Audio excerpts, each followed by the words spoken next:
Kita mau ngadain Q&A ya guys. Kita bersama Bunga dan di sebelah aku ada Loren. Tema kita hari ini adalah seandainya aku hidup di masa penjajahan.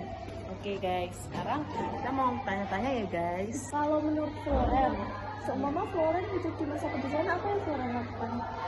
Kalau aku sih memilih jalur perjuangan sesuai kapasitas ya. Karena tidak semua orang itu bisa memegang bambu runcing di garis terdepan. Kita juga kalau misalnya bisa menulis, kita bakal menjadikan pena itu sebagai senjata kita. Misalnya membuat pamflet atau menyebarluaskan semangat kemerdekaan melalui tulisan rahasia. Pemikiran yang bagus ya, karena kita tuh emang punya kemampuan sendiri-sendiri. Kalau Floren ada masukan lain nggak?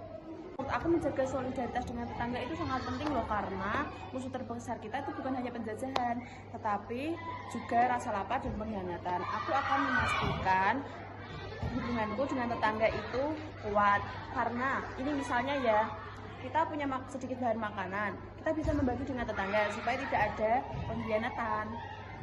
Nah, jadi itu guys pendapatnya dari Floren. Nah, sekarang ya guys, kita gantian ke Bunga nih. Gimana sih pendapatnya Bunga ketika dia ada di masa penjajahan itu? Nah, menurut aku, kalau aku di masa penjajahan, aku bakal belajar sendiri-sendiri sih. Karena waktu itu, di masa penjajahan, penjajah itu sangat membatasi pendidikan kita. Dan aku juga bakal belajar tentang bahasa lawan, biar bisa memahami strategi yang mereka lakukan selanjutnya gitu.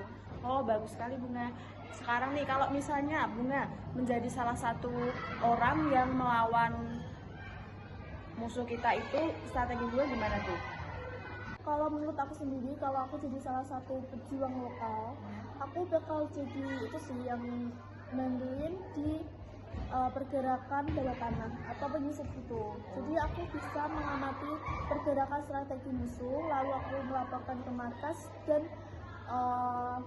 itu kan sangat membantu patroli gerilya kan.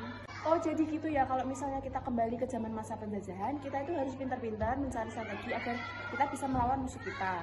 Iya, kita tuh kalau hidup di masa penjajahan dahulu kan kita tuh harus pintar-pintar cari strategi guys, karena supaya bisa tahu strategi musuh, terus kita bisa mencari titik yang kayak misalnya titik lemah musuh gitu ya kan. Ya, kita juga bisa membantu para pejuang-pejuang lokal. Jadi itu pemikiran kita dan pendapatan kita jika kita hidup di masa penjajahan ya guys. Karena itu kita tuh memang harus menghargai perjuangan pahlawan kita ya. Kayak kita tuh yang kayak dulu membayangkan perjuangan mereka, sampai sekarang kita merasakan sekolah, bekerja, dan berpendapat itu adalah cita-cita para nenek kakek buyut kita zaman dahulu ya kan.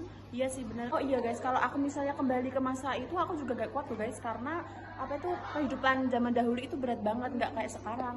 Kita itu cuman menikmati aja ya.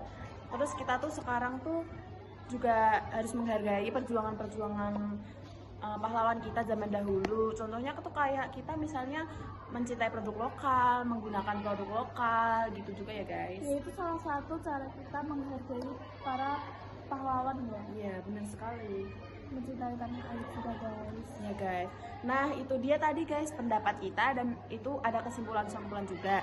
Nah sekarang kita sudah selesai guys. Terima kasih ya Kak Bunga. Terima kasih juga Kak Flora. Jadi menurut kalian, pendapat kalian, kalau kalian hidup di masa penjajahan, apa yang kalian lakukan? Guys, kalian tulis di kolom komentar di bawah ya guys. Bye bye, see you. Terima kasih.